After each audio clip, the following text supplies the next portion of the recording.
The Honorable Speaker, let me make the following comments concerning the Finance Bill 2024.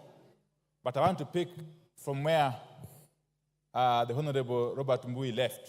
You know, Honorable Speaker, we have been around for some time. As a matter of fact, this, I think, is my 12th year in this parliament. And even before that, I was living in Kenya.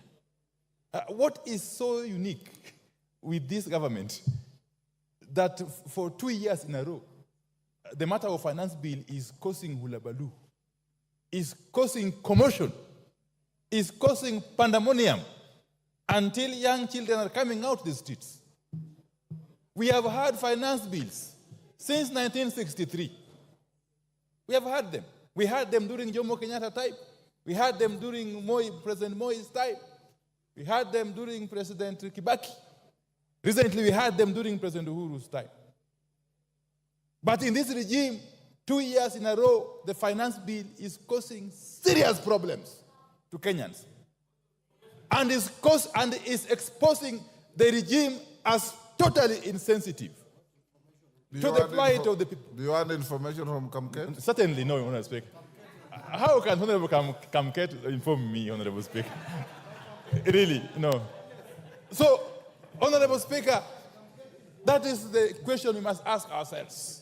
And then it again raises the issue. Who advises this government? Who are the real advisors? In terms of economics, in terms of finance management, leave alone politics. Politics we can deal with later. But who advises this government? Because it seems to make mistake after mistake, mistake after mistake, mistake after mistake, Honorable Speaker. Following the outcry that happened after the 2023 finance bill was unveiled, I had imagined, I had thought that this government would be the wiser this time around. What we see is actually a worse case. As they say, the more things change, the more they remain the same. Honorable Speaker, I have read the bill in its entirety. I have similarly read the report of the committee chaired by my very good friend, Honorable Kimani Korea. Honorable Speaker, if you look at the report of the committee and together with the amendments it is proposing to make on the bill, then you come to the conclusion that actually the character, the structure of the bill is actually changing fundamentally. Fundamentally. And this flies on the face of the provisions of Standing Order 48. Honorable Speaker, at some point perhaps I would be calling upon you to consider asking the chair to withdraw the bill and introduce a new one. Because the character is changing. And why is the character changing, Honorable Speaker? Honorable Speaker, under Article 201 of the Constitution, specifically 201 sub-article A, on the matter of principles that govern or guide public finance management. Public finance management. I don't know what is itching, Honorable Soro. Honorable Speaker, one of the principles, some of the principles that should guide the management of public finance, openness, accountability, and including public participation in financial matters. If you can come out of the blues and tell us that now these things that we had introduced in the bill, these taxes that we had introduced in the bills, we are now removing them. It is basically going against the principles of public finance management. You are turning a public finance bill into a personal property that you can change at whims. Honorable Speaker. Yes, Chairman of... Honorable Speaker. Order, Minority Leader, Chairman. Honorable Speaker, again, on a point of order on misinformation. The Leader of Minority clearly read the PFM Act. and talked about then if changes are made, the allegations making then significantly that bill would have to be drafted. Then the question on public participation remains. Then does it mean that he is purporting that everything that the public says is just an exercise in futility and should not change? Otherwise, then why were we involving taxpayers' money and time to reason to the members of the public if we cannot propose changes on the bill? Minority Leader.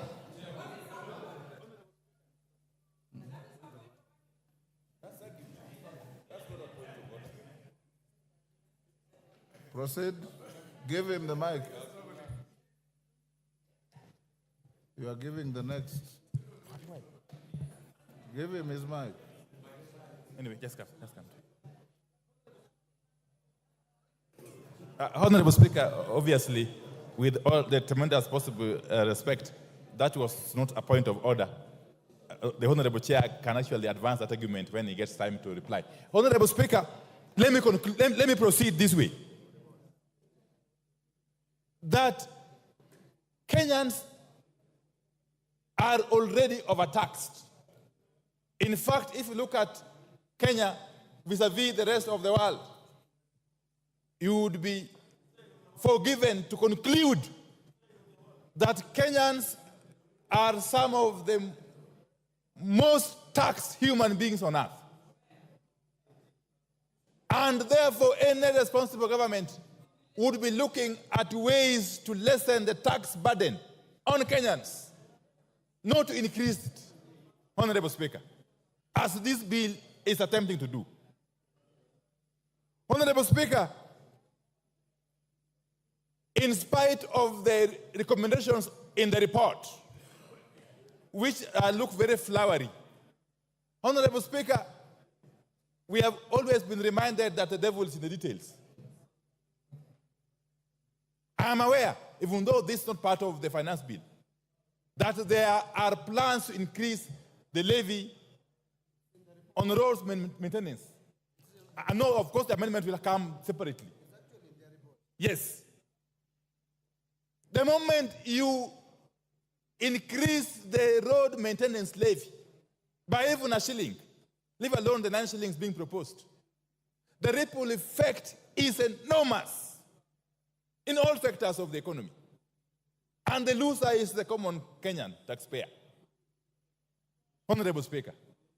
And therefore, this is a case of taking with one hand, giving with one hand, and taking back with another hand. It's not helping the situation, Honorable Speaker. Honorable Speaker, this economy has become too hostile for foreign investors. Indeed, even for local investors. We have got documented cases of manufacturers who have shifted base from Kenya to our neighboring countries as a result of this unbearable tax burden that keeps shifting. Actually, you can never be sure because it is so unpredictable that no sensible investor can actually put their money in this country. To make matters worse, we are witnessing what could be compared to the state capture that happened during the President Jacob Zuma's regime in South Africa. Honorable Speaker, and I will explain shortly. Honorable Speaker. Honorable Speaker, if you take the case of the manufacturing sector, and specifically the steel and cement manufacturing sector, that sector is now under total control. Who is being assisted as we watch? Indeed, Parliament is complicit.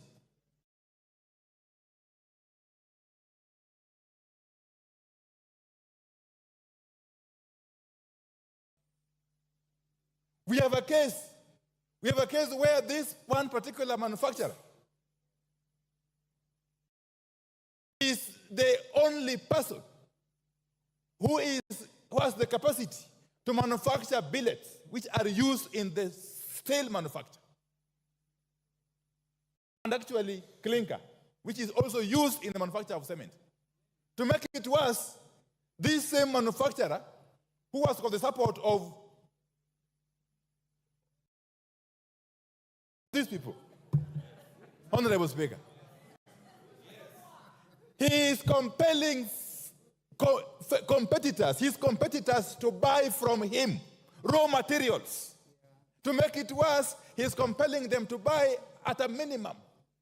That for you to buy from me, billet or clinker, you must buy quantities worth minimum of 100,000 US dollars. And you must pay me in US dollars. And he delivers when he wants. Do you expect him to compete favorably with the rest?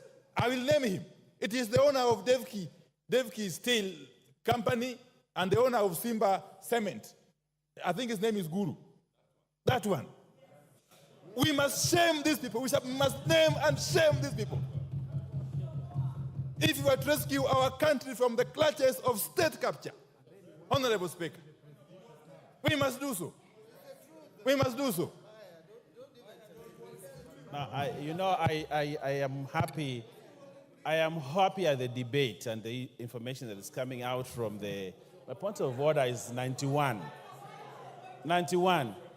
That my friend, the leader, I would like him to substantiate and give us. He said he must buy from me. He must do this and this. Where did he say? Where is that factual information? You can do better by giving us, a record of what he said, other than hearsay, Honorable Speaker. You can do better than just say things. Order, Honorable. Both of you are veering off the track. Let's avoid the temptation to besmirch people who cannot defend themselves on the floor. Go on, Minority Leader. Yes, please. Sorry. So I will leave that at that. But Honorable Baya, stop holding brief for these characters. It doesn't help. Let me tell you, from my experience in this parliament, they'll never really assist you in the constituency. Honorable Speaker, where we have now reached is a situation of helplessness. No wonder young boys and girls are coming out in their numbers on the streets and facing police truncheons and water cannon and tear gas, something which is unprecedented, Honorable Speaker. It reminds me of a play by the celebrated Professor Francis Mbuga, that is Betrayal in the City. Honorable Speaker, you are a literature person. If you read that play, I read it long you read ago. it, yes. There's a character by the name Jasper Wendu. Okay? He was in a situation, he was actually lamenting that we have waited for independence. We were hopeful for good things. Independence came. And now we have got nothing else to look up to or forward to, Honorable Speaker.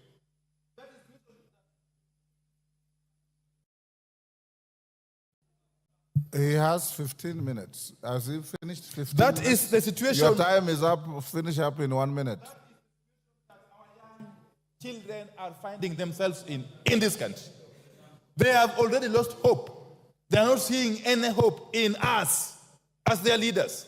And therefore, they have taken it upon themselves to come out to the streets to defend their rights, Honorable Speaker. And as they do so, those who are in charge of the instruments of the state, especially the Inspector General of Police, must be cautioned not to misuse those instruments to interfere with the enjoyment of constitutional rights by Kenyans who are free to picket, to demonstrate, to do sit-ins, and indeed to capture Parliament. Time up. Because Parliament seemingly has become rogue. Honorable Speaker, I oppose. Osoro. Thank you very much, Honorable Speaker. Honorable Speaker, listening to my colleagues from the other side, Honorable Speaker, one need not to be a rocket scientist to know